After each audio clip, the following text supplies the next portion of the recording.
3, 2, 1 गो। नमस्ते। आज हम लोग मुद्रा और साख चैप्टर की शुरुआत करेंगे। इसमें हम लोग देखेंगे कि मुद्रा है क्या, मुद्रा के क्या क्या रूप हैं और बैंकिंग सिस्टम काम कैसे करता है, और भारत के ग्रामीण क्षेत्र में और शहरी क्षेत्र में साख की क्या स्थिति है, और कितने प्रतिशत लोग औपचारिक स्रोत से लोन प्राप्त करते हैं और कितने परसेंट लोग आज भी अनौपचारिक स्रोत पर निर्भर हैं। इस चैप्टर में साख की विभिन्न स्थितियों की चर्चा करेंगे, स्वयं सहायता समूह के बारे में पढ़ेंगे।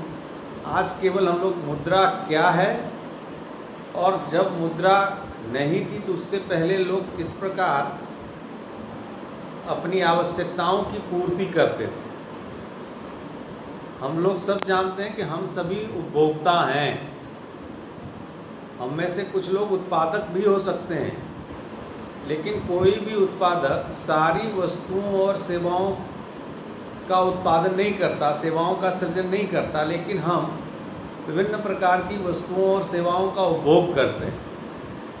तो जाहिर सी बात है, एक उपभोक्ता के रूप में हम रोज़ाना अपनी दैनिक आवश्यकताओं की पूर्ति के लिए वस्तुओं की खरीद बिक्री करते हैं।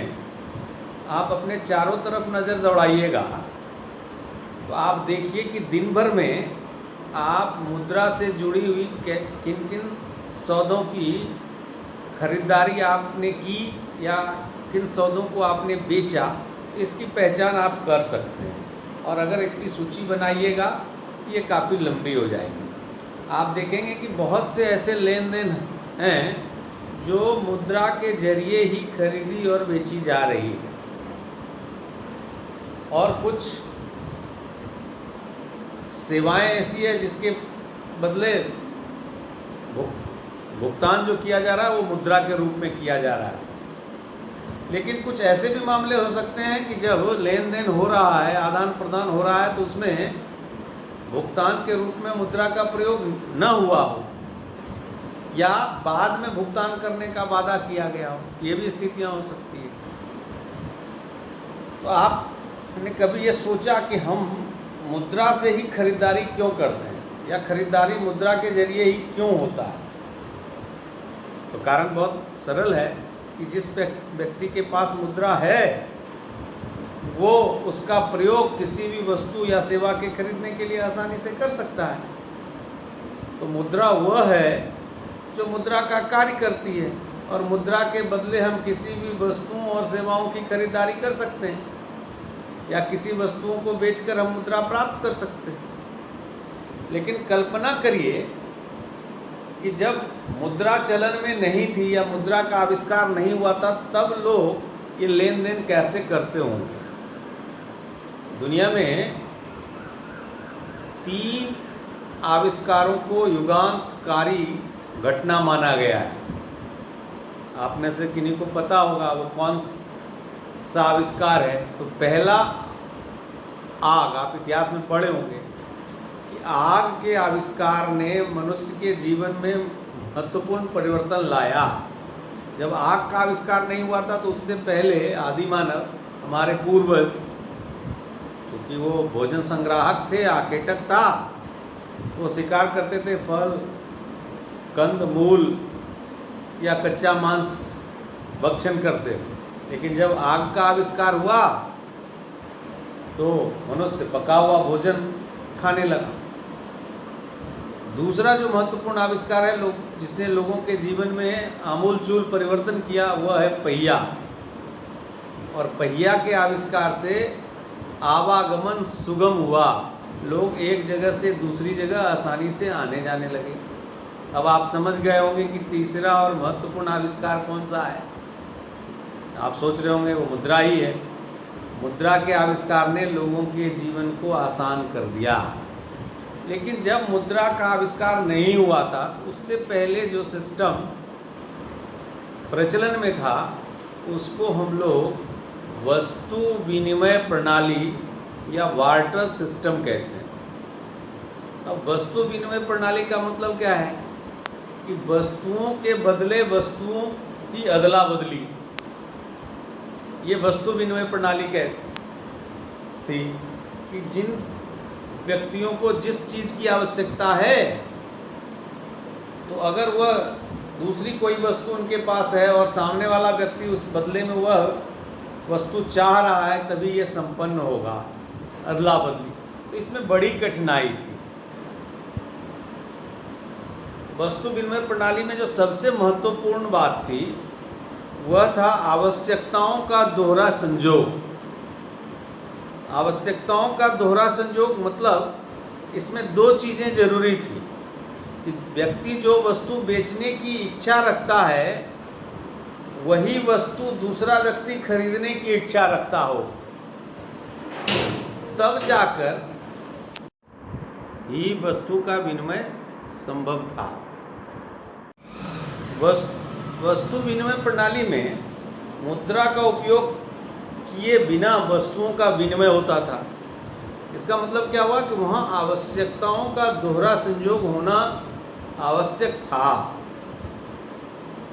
जैसे उदाहरण के लिए कि कोई किसान गेहूं का उत्पादन करता है और उनके पास गेहूं है और वह गेहूं बेच करके कपड़ा खरीदना चाहता है। तो जिस व्यक्ति के पास कपड़ा है, अगर वह कपड़े के बदले गेहूं खरीदने की इच्छा रखता हो, तभी दोनों के बीच गेहूं के बदले कपड़ा और कपड़े के बदले गेहूं, ये आदान प्रदान संभव होगा। अगर कपड़ा वाले व्यक्ति को दूसरी चीज़ों की आवश्यकता, मान लीजिए जूते की आवश्यकता है, किताब की आवश्यकता है, तो फिर ये विनिमय संभव नहीं होगा। इसमें ये कठिनाई थी कि दोनों एक दूसरे के बदले जो वस्तु है उसको लेने और देने की इच्छा रखता हो। जब तक दोनों की सहमति नहीं होगी, दोनों की इच्छा का मिलान नहीं होगा, तब तक ये विनिमय संपन्न नहीं होगा। इसमें सबसे बड़ी कठिनाई ऐसी आवश्यकताओं का दोहरा संयोग ढूंढने की थी। दूसरी जो इसमें कठिनाई थी, इसमें बहुत समय लगता था। अब वैसे व्यक्ति जो अदला बदली के लिए तैयार हों, उनको ढूंढना, और कौन सी वस्तु सस्ती है, कौन सी महंगी है, वस्तु विनिमय प्रणाली में इसका पता नहीं चलता, क्योंकि वहाँ पर केवल अदला बदली हो रही थी, एक्सचेंज हो रहा था। उसमें कीमत गौन हो जाता था कि कौन सी वस्तु की क्या कीमत है, ये पता नहीं चलता था। ये सबसे बड़ा दोष था वस्तु विनिमय प्रणाली में। तीसरी जो सबसे बड़ी कमी थी, या इसको हम लोग लिमिटेशंस कहते हैं, वस्तु विनिमय प्रणाली की जो सीमाएं थी, वस्तु विनिमय प्रणाली तभी कार्यरत होती जब क्रेता और विक्रेता दोनों ही अपनी चीज़ें बदलने के लिए तैयार होते। ये हमने पहले कहा। लेकिन किस वस्तु की क्या कीमत होगी, मूल्य का पैमाना नहीं था, मूल्य का माप नहीं होता था। वस्तु विनिमय प्रणाली का तीसरा बड़ा दोष था मूल्य का मापक न होना, क्योंकि मूल्य का कोई पैमाना ही नहीं। चौथी जो कमी थी कि हम इसमें धन संग्रह नहीं कर सकते थे। अब जैसे किसी के पास अनाज है, कपड़ा है, गेहूं है, जूता है, वो आप कितने दिन इकट्ठा करके रख सकते थे, तो आप स्टोर करके नहीं रख सकते थे। ये वस्तु विनिमय प्रणाली की चौथी सीमा थी।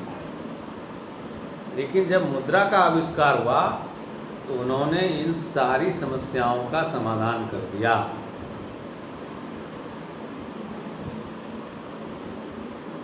अब मुद्रा के जो प्रारंभिक रूप हैं, मुद्रा आसानी से सर्वग्राही थी, सब लोग ले रहे थे। आपके पास जो वस्तु है आप उसको बेचिए, बदले में मुद्रा प्राप्त करिए और फिर बाजार में जाकर अपनी मनचाही वस्तु खरीदिए।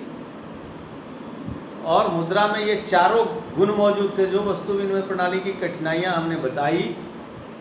ये मूल्य का मापक भी था, विनिमय का माध्यम भी था, संग्रह का साधन भी था। अगली कक्षा में हम लोग मुद्रा के विभिन्न रूपों को, प्राचीन रूप और आधुनिक रूप की चर्चा करेंगे। धन्यवाद।